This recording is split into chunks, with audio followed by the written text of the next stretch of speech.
Hello, viewers. Welcome to Diaspora Glitch Podcast, where we explore the stories, tensions, identities, and quiet transformation that shape life across cultures and borders. Because sometimes the diaspora experience is not loud or dramatic.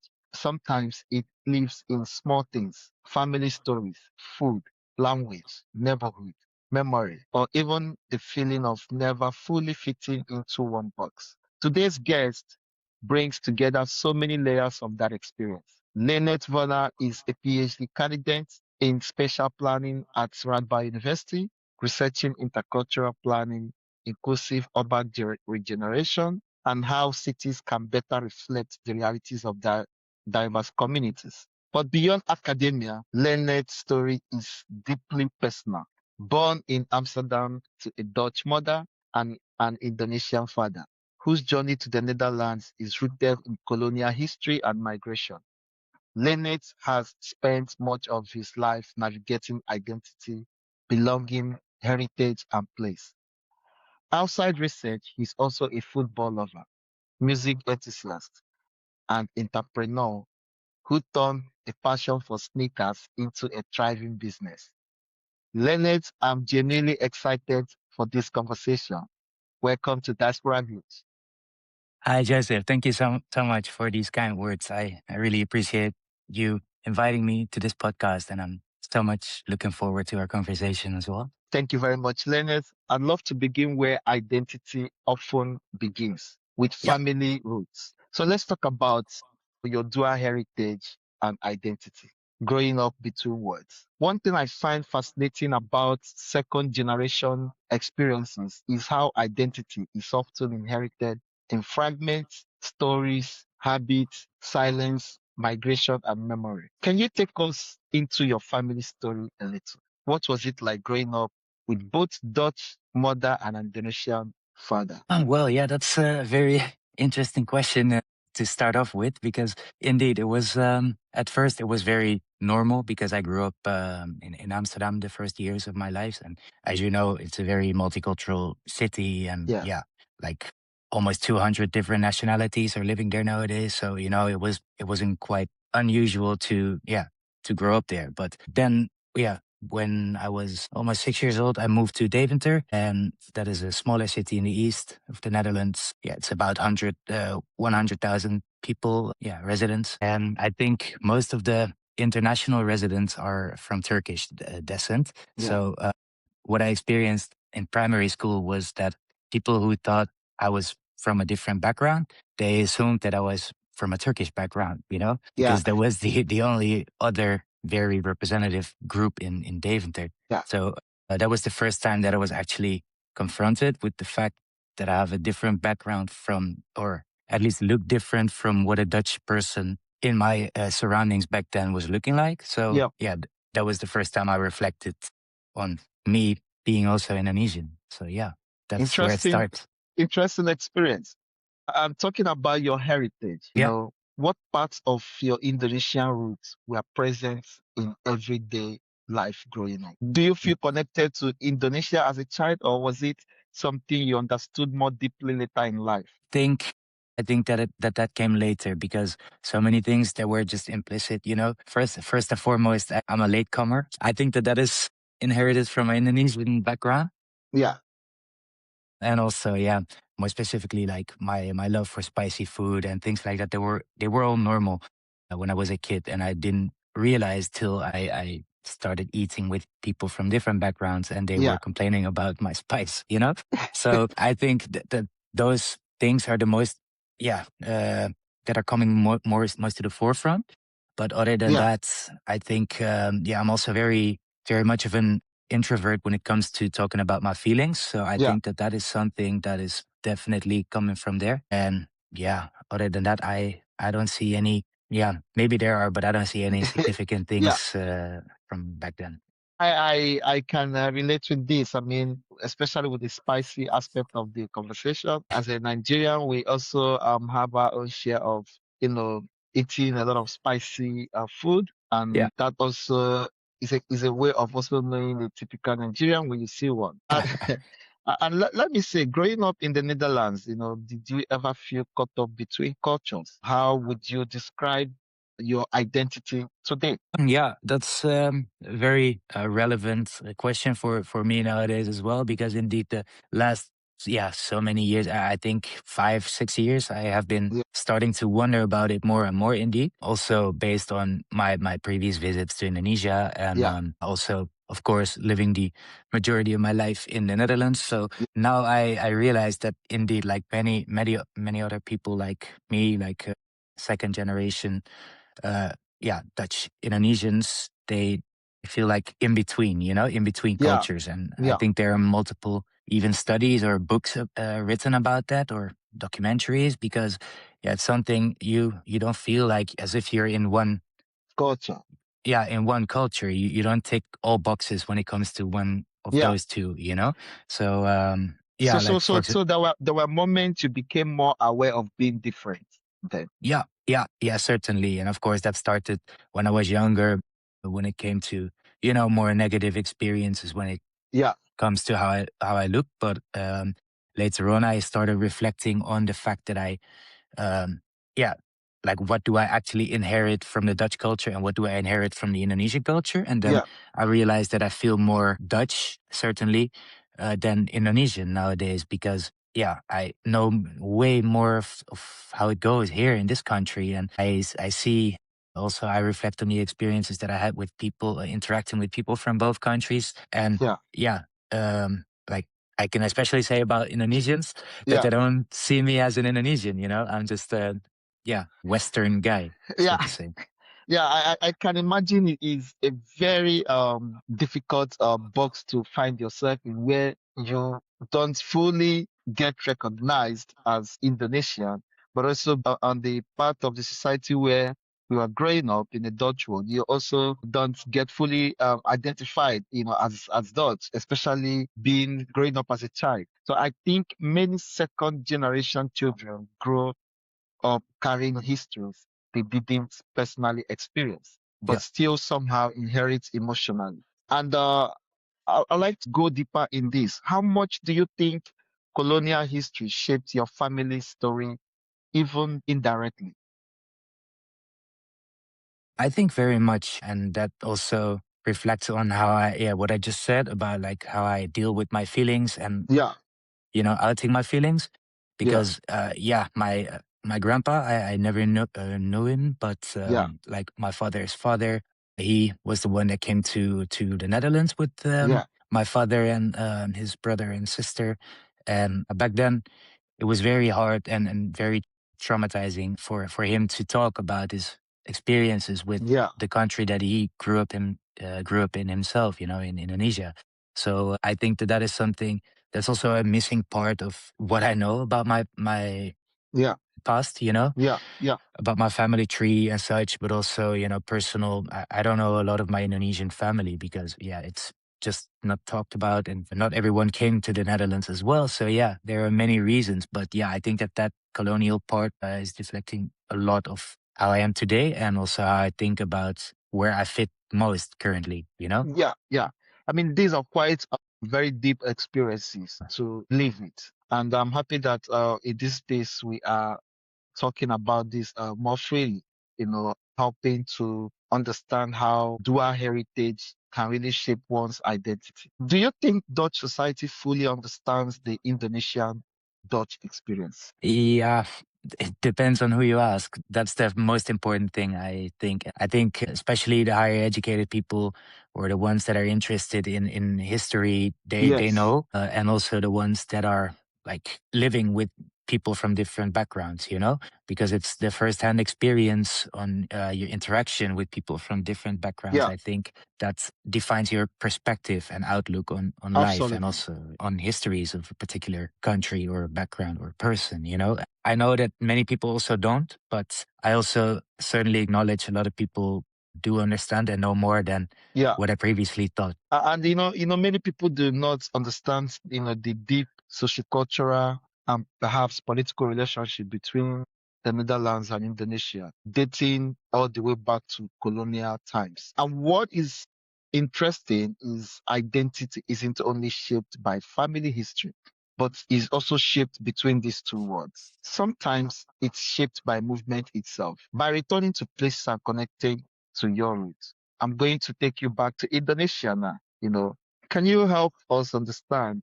You spent time in Indonesia while completing your bachelor's and master's program. And I imagine that experience must have felt deeply personal. Can you Yeah. tell me what was it like arriving in Indonesia, not just as a visitor, but as someone with family roots there? Um, yeah, that's a very nice question. And also I must say that before I did my bachelor and master's research, I went once, and that was in 2011, Yeah, and that was actually the first time, but that was for a holiday with my mother. I just graduated from high school back then, and that was the first time that I saw the country. So it was indeed deeply personal, and it was the first time I went outside of Europe, and it was very yeah, enthralling. Yeah, it was very exciting. yeah, Everything of every bit of it, and also the fact that, yeah, that I got to imagine where my father comes from, and that I got to see the country and the people and yeah, experience the people, the friendliness of the people, firsthand. Yeah, as well. And then then we flash forward to indeed 2016, and yeah, then I was in Yogyakarta. It's in the middle mid Java, the yeah, main island of Indonesia, and yeah, it was only then that was only interacting with the locals because I did my research there, and it was a yeah, qualitative research, and I was wondering about how people from different socioeconomic backgrounds, yeah, how they how they find their way to the city center. And I think that experience was the first time where it was like, okay, I know where I don't know, some of my traits come from, yeah. basically. I started to see, Interesting. I started to recognize more of myself in the people that I interacted with, basically. So would you say there were moments you felt deeply connected and perhaps unexpectedly disconnected during these trips? Yes, yes, certainly. For example, I felt disconnected when I was visiting monuments or touristic places, and Yeah, locals wanted to take pictures with me and were literally standing in line for taking a picture with me. So yeah, I've very much felt like a Dutch guy in those moments, And yeah, that was something that made me feel like an outsider, as well as that I'm not fluent in yeah, Bahasa Indonesia. So I think that I'm certainly noticeable. And I think also, I think I told you that my father is from Surabaya, right? And in 2016, I also went to the house that he was born in and grew up in the first years of his life. And in Surabaya, like, not many people speak English, yeah, so I really felt like the outsider there, because the other places, bigger cities in Java, they have like more nationalities altogether, but yeah. Surabaya has a lot of focus on the Indonesian side, and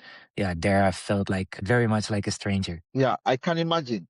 I mean, these are really interesting experiences. And I do understand that Indonesia have so many indigenous languages, correct? Yes, indeed. And you just mentioned about Surabaya. Let's talk about identity through place. Did being Okay. Indonesia change how you saw yourself? What did you learn about your father's story through being there?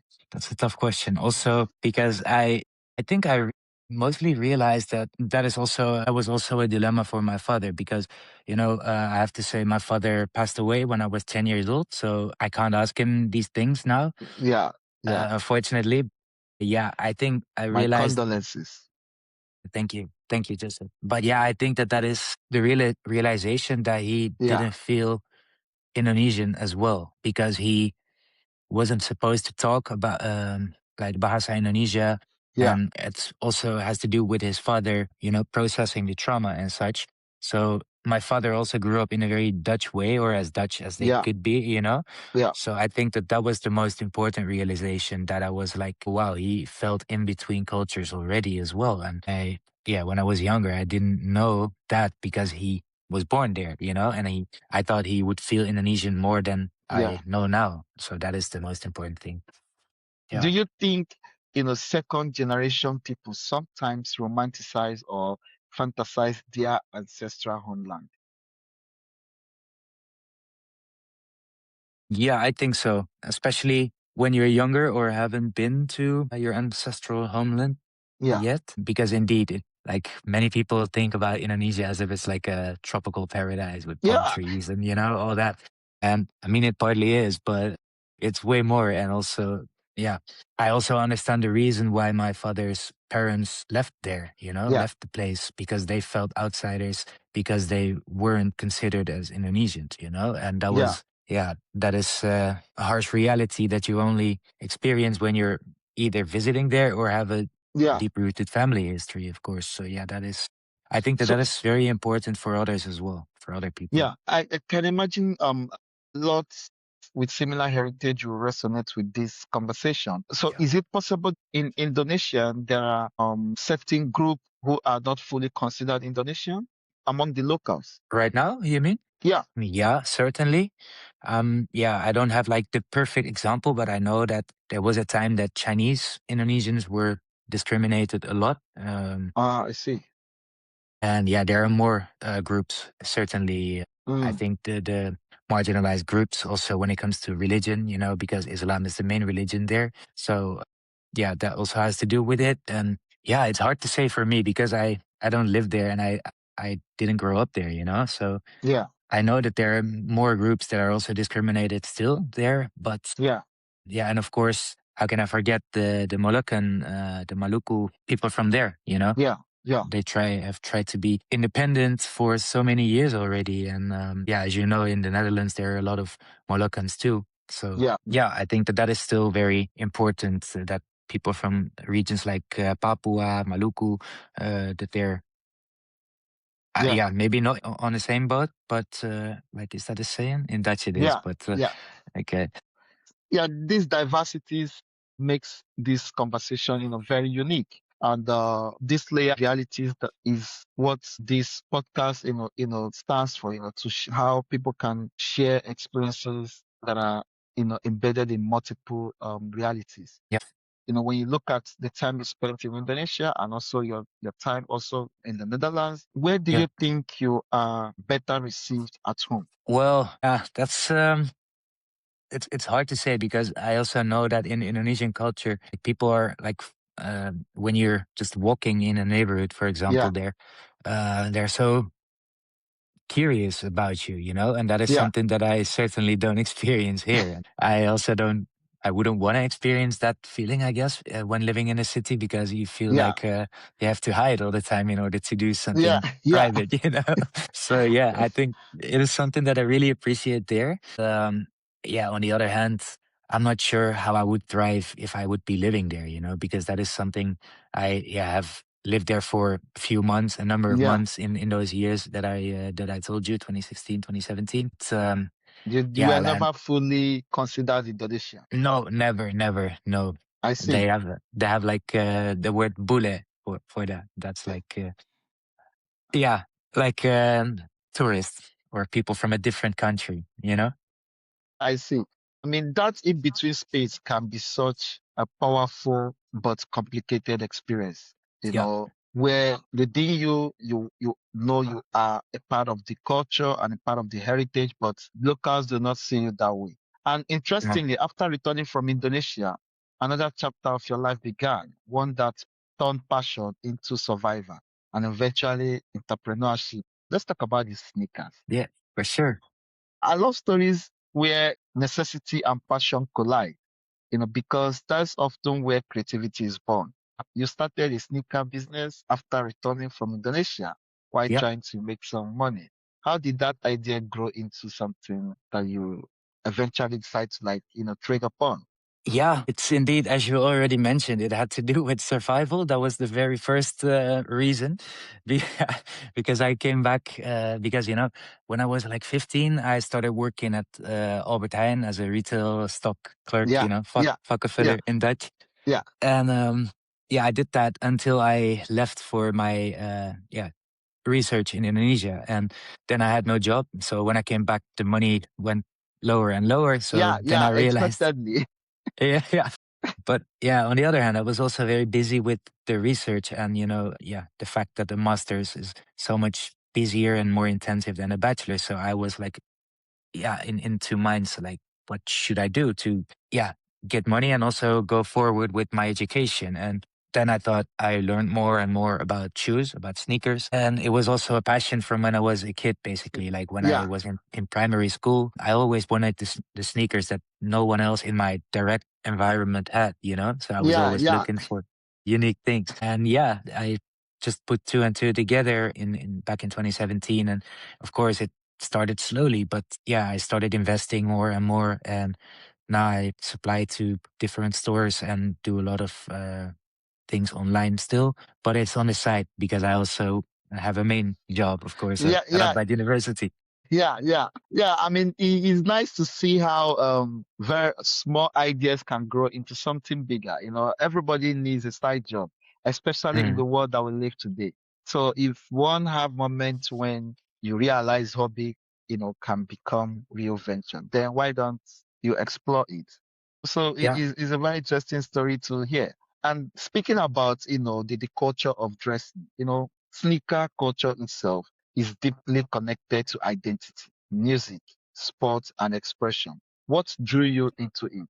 Did you think fashion and sneakers can tell stories about belonging and culture? certainly. Yes. Yeah, yeah, yeah. And I really love that when brands, and I'm not only talking about the bigger brands, but also talking about startups when they have a chance to collaborate Yeah, on products that tell stories about cultures. Indeed. yeah.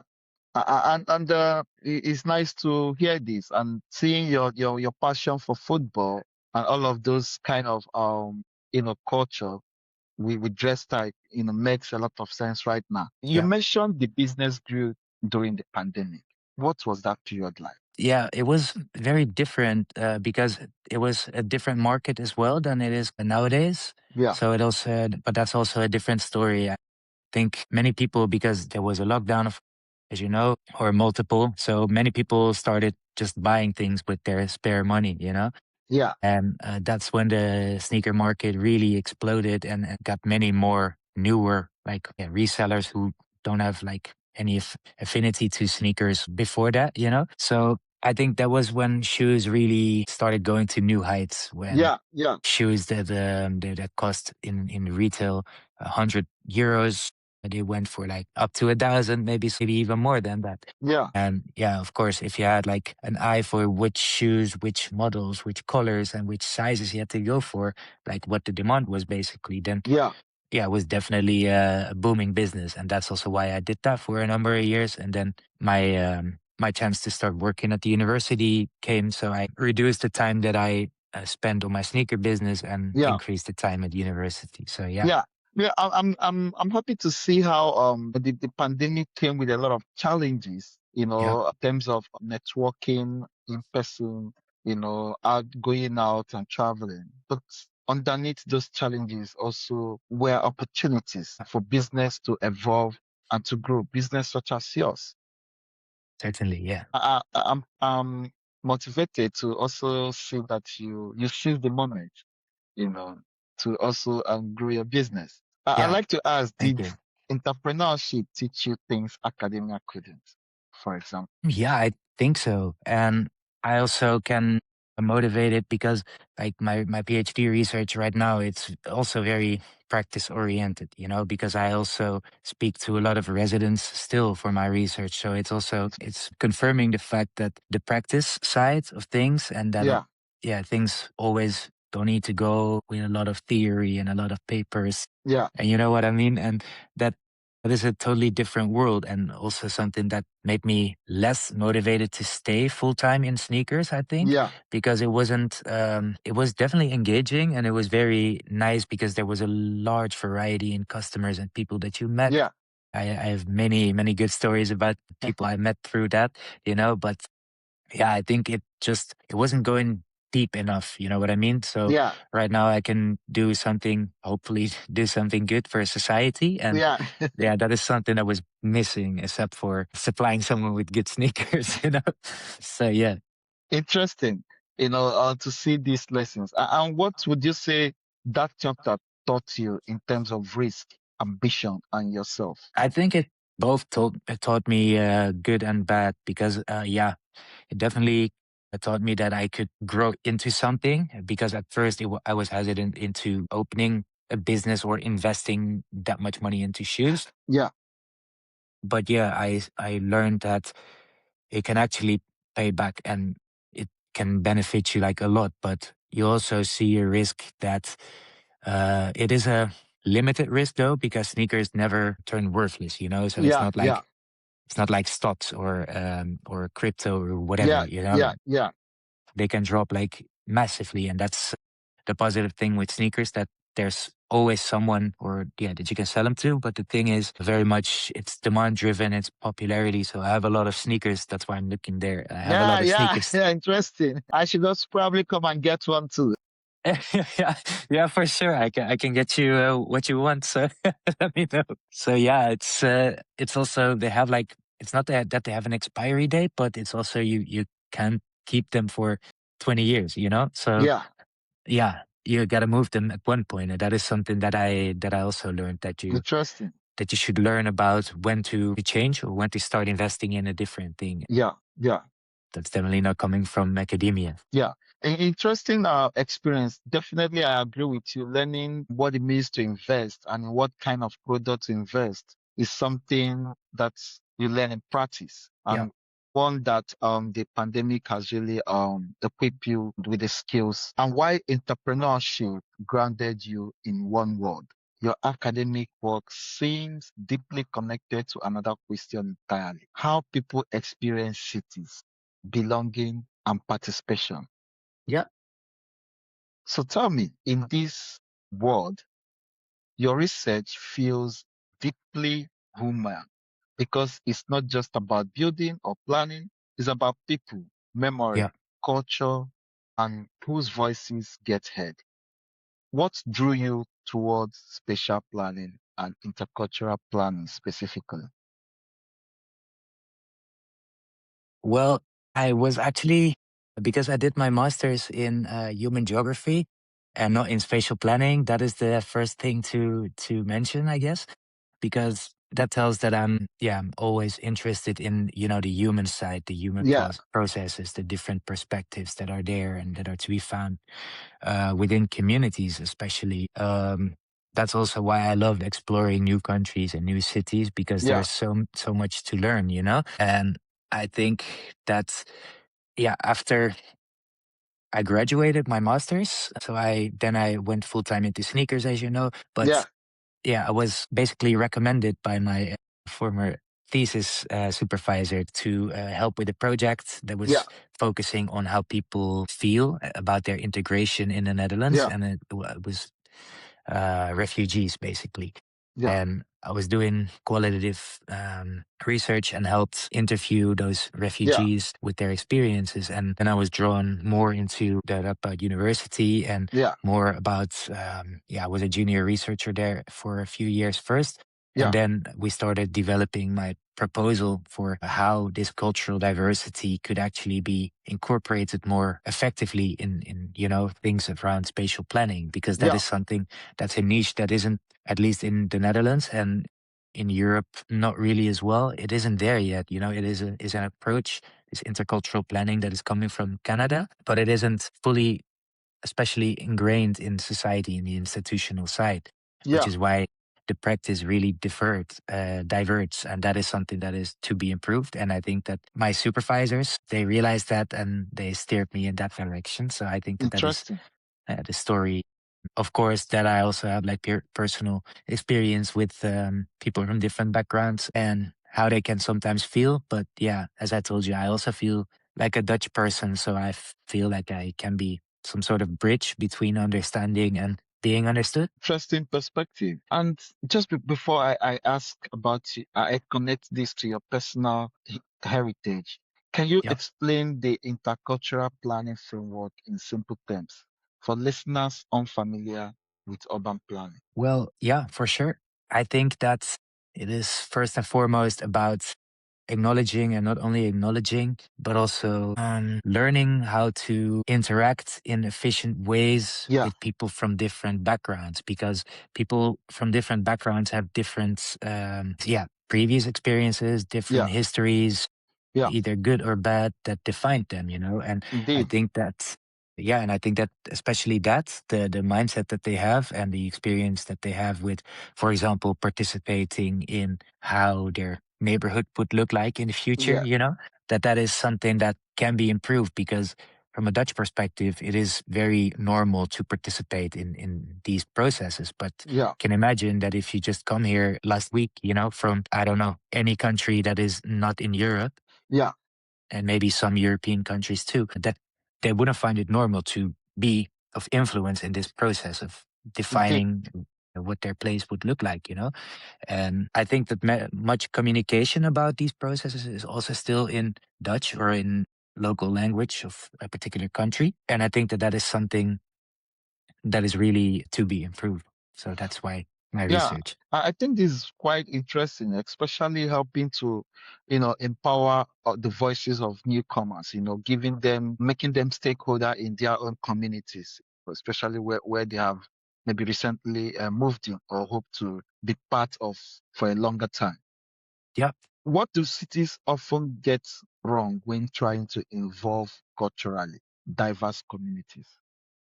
I think it is especially about, yeah, what is normal. I get that when you live in the Netherlands that you can ask people to, yeah, adhere to Dutch standards, but you Yeah, should also facilitate other formats, I think, to also lower the threshold for people who are not yeah, very familiar yet with this Dutch way of standards. participation. Yeah, exactly. And do you think institutions sometimes misunderstand what inclusion actually means?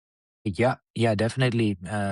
Because I think that many institutional actors they think no, it's not that they think that it doesn't matter, but it's basically something it's a tick box exercise. So let's keep Yeah, it at that, yeah, yeah, basically. And yeah, yeah, I don't know if I should explain myself, but they definitely want to adhere and listen to other voices. Yeah, I'm not saying that they don't and that they don't want that, but they just don't know how to reach them. And that's yeah, also why these people are often called harder to reach groups. But in my opinion, that is something the clashes because the formats that are offered are also very much not matching either the schedules or the yeah, other priorities that these people have in life. And why would you go to a participation even in when you work night shifts, for example, or indeed. yeah, when you have like financial struggles or all of that, and that Yeah, should be taken into account more in order to be more representative in how a neighborhood looks like. And I think that that is often forgotten, and it's more looked at from a Dutch perspective because indeed. it is important to participate, of course. I mean, this is important work that you're doing. As someone with a second generation background yourself, Mhm. does your lived experience shape your research lens? Do you think researchers from multicultural backgrounds notice things others may overlook? Yeah, maybe. I'm not sure about that because in my experience, it also taught me even more that I'm a Dutch person interacting with so many people from I don't know, like for example, people from Eritrea or people from Ethiopia or Yeah, many Moroccans that don't speak Dutch. I also do part of my research in Sweden, so it's a very different demographic there, like many people from Iraq or Palestine as well. So I think that that is something that made me realize that I'm very Dutch and yeah, very much of a in between cultures guy again. So I think that that is also shaping my approach. That also made me realize that I can be of help to these people by making them understand more about what they can actually mean for their neighborhood, for example. But on the other hand, I can make the Dutch people or the Swedish people realize that they can incorporate these voices in other ways that are currently standard indeed. So I'm not saying that I'm the only guy that yeah, researched that. Of course not, because I know that this is a growing field. But yeah. yeah, I was talking about this niche, and I think that that is really important to hold on to because it's, after all, a niche, and that says a lot, I guess. Interesting. Indeed, the most important thing is contributing to a more inclusive society, especially in diverse environments. And Yep. in my understanding, this is what you're doing. So that is already a huge contribution to humanity. You compare neighborhoods in your project, so Amsterdam and Malmö. I Yep. mean, this this conversation offers opportunity for, viewers to understand what similarities or differences stand out in these two worlds. What does meaningful participation actually look like? Comparing this Amsterdam and Malmö, that is Sweden and Netherlands. Yes, meaningful participation. Yes, quite hard to answer because I'm also like literally yesterday I was the entire day in Amsterdam for yeah at the municipality. There is this participation table. That's what they call it, and it's basically ways of how neighborhoods should synchronize their approaches of when it comes to participation and incorporation of different voices and Yeah, taking into account perspectives from different cultural backgrounds, basically. I think that's, yeah, ooh. I think meaningful participation starts with the fact that you can actually, that you're involved from a very early moment and yeah, that it's all transparent about what you can actually mean and how you can actually contribute. And yeah, you can't force people to participate, of course. There are also many people still who don't find it meaningful yeah, to participate themselves, but at yeah, least give them as much information as as you possible. can. Yeah, Yeah. And also preferably in not only a Dutch or Swedish, local language, but in, yeah, maybe you should base more it on. language that could be more accessible to all. Exactly. And I think that was also a conclusion of yesterday's session that you should really take a look at the demographic of a specific neighborhood or Yeah, maybe, yeah, maybe a city. But I think it's better to take a look at a specific neighborhood. And for example, in Amsterdam, there are a lot of Moroccans and Turkish people. So you should really also spread the word in those languages, in Arabic and Turkish, and um, other neighborhoods of Amsterdam have yeah. other nationalities as a main representative background. So yeah, I think that is most important. Yeah, I think I agree with you on this. I mean, the idea of recognizing lived realities feels incredibly important right now. When you look around the news, there's a whole lot of nationalistic movements here and there. So that's Yeah, opportunity to take a more diverse approach to lived realities is very important. And if you have been watching up to this point and you have not hit the subscribe button, this is a time to do that. That's where you'll be the first to get notification on our latest episode. Lennert, this has been such a thoughtful and layered conversation. What I certainly. take away from today is that the idea that identity is never static. It is shaped by migration, family history, neighborhoods, memory, culture, and even the cities we move through every day. And I think your story beautifully reflects what so many second generation people experience. A constant navigation between histories, places, and perspectives while still trying to create something meaningful and authentic for yourself. I also love how your work challenges us to think differently and about cities, not just as our physical space, but as places where people need to feel heard and represented. One final question for you as we draw the curtains for this conversation. What When you think about the word belonging today, what does it mean to you personally?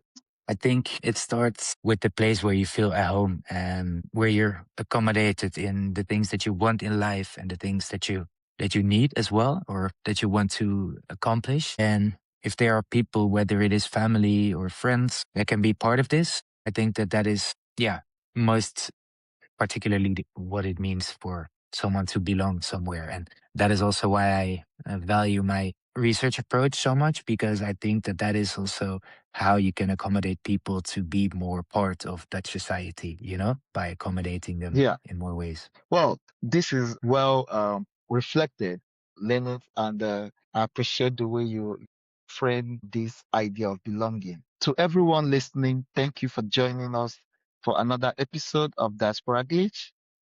These conversations remind us that identity is rarely simple, but perhaps that complexity is also where beauty, understanding, and connection live. Until next time, take care of yourself, stay curious, and keep embracing your journey. Thank you.